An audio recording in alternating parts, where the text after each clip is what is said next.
लाइफको यति चाहिँ प्रशंसै छ फेरि वडावासीमा यति चाहिँ अरू त नमस्कारै हो अरू चाहिँ नमस्कारै हो यति चाहिँ प्रशंसै छ है भाइ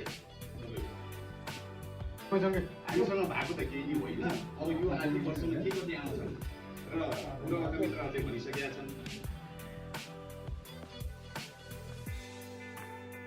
पैसा हाल्यो भन्दा पनि अन्य क्षेत्रमा पैसा हालौँ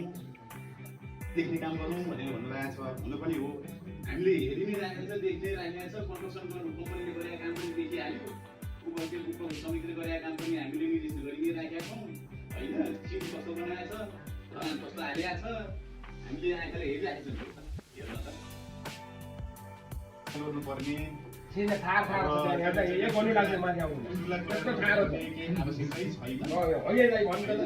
त्यसो हुँदाखेरि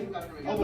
दाइले भन्नु पनि भयो अझै पनि म यही कार्यकाल उठ्छु भनेर भन्नुभयो उठ्नु त उठ्नु नउठी होइन यहाँ दलका व्यक्तिहरू पनि प्रतिनिधि छन् नभएको होइनन् होइन अहिले त झन् नयाँ पार्टी उभिएको छ सरकारै उनीहरूकै छ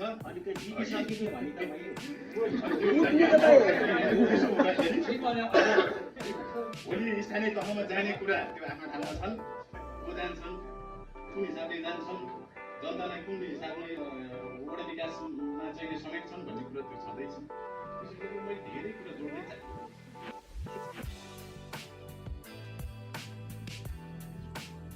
चाहे म एमाले होस् चाहे काङ्ग्रेस होस् चाहे माओवादी होस् चाहे राष्ट्रपति होस्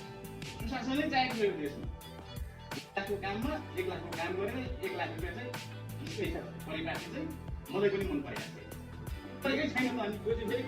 मेरै गरी ह्याङमा चाहिँ 18 लाख भौतिक पूर्वाधारले चाहिँ टेन्डर निकाल्यो त्यो कामको चाहिँ अहिले हेर्ने हो भने त्यसको गुणस् त वर्षको पानीले माल मेचेर बगाएर किची मात्रै ह्याङऱ्याङ त्यसको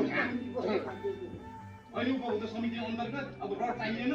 8 इन्चको ढलन हाल्यो भनेर चाहिँ तपाईँको चाहिँ ढलन गरिएको छ गर्नु त गरिरहेको छ साथीहरू जताततै गरिरहेको छ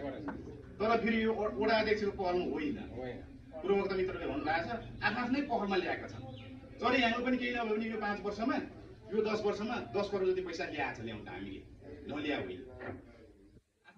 ल्याएको छन् कि आफ्नो टोलमा टोलकै विकास गरौँ न भनेर आज 2 करोड 60 लाख रुपियाँ चाहिँ पूर्व मान्य मन्त्रीले नहालेको भए मेरो तर ह्याङमा उठिनै थिएन धर्म गर्ने ठाउँ बाँकी नै रहने थिएन अनावश्यकै हुन्थ्यो कसर्थ कन्स्ट्रक्सन कम्पनीको साथीहरूले पनि के कुरो दिनु पर्यो भन्दा काम गर्दाखेरि गुणस्तरले काम गर्नुहोस् न नाफा थोरै खानुहोस् 18 लाख काम किन 9 लाख नाफा खानु पर्यो त्यो पनि भन्छु म त उपभोक्ता साथीहरूले पनि त्यही भन्छु 25 लाखको काम गर्दाखेरि तपाईहरु बरु 2 लाख रुपैयाँ चाहिँ उपभोक्ता समितिको खर्च राख्नुस् ल ठीक छ 22-23 लाखको त कामै गर्नुहोस् न यसलाई भनिन्छ कि सुशासन होइन भने यो वडामा चाहिँ हामी यहाँ आएर छलफल गर्नु कुनै अर्थै छैन त बेलामा सहभागी हुनुभयो मेरो अलिकति चर्को भयो होला सु त्यसमा पनि म भन्न चाहन्छु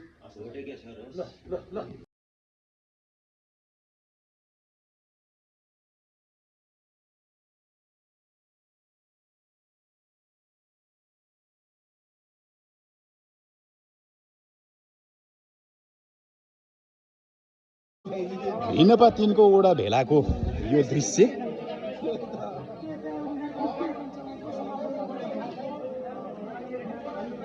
आदरणीय मेरा वडावासी दाजुभाइ तथा दिदीबहिनीहरू काका काकी मामा माइजूको सबैको चाहिँ यहाँ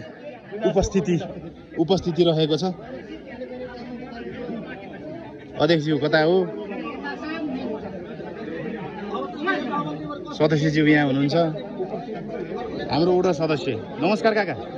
नमस्कार हजुर। ठीक छु। हाम्रो वडा अध्यक्ष अध्यक्ष